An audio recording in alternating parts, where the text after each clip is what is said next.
স্কুলের শ্রীরামচন্দ্র বালিকা বিদ্যালয়ে আমি বলেছিলাম এই কথাটা।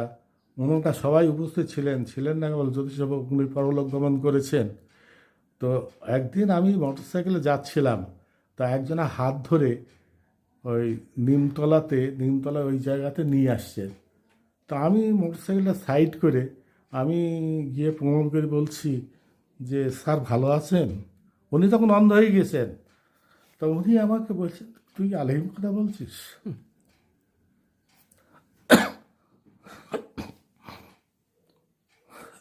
যে কত স্মৃতিশক্তি, কতদিন পর তিনি এই কথাটা আমাকে বলেছিলেন। আর স্যার, আপনি গলা স্বর শুনে চিনে ফেললেন? বলছি, হ্যাঁ, তোর গলা স্বর শুনে চিনে ফেললাম। এই ছিল তখনকার ছাত্র এবং শিক্ষকের সম্পর্ক। মাস্টারমশাইরা আমাদের শাসন করেছেন, ভালোবেসেছেন।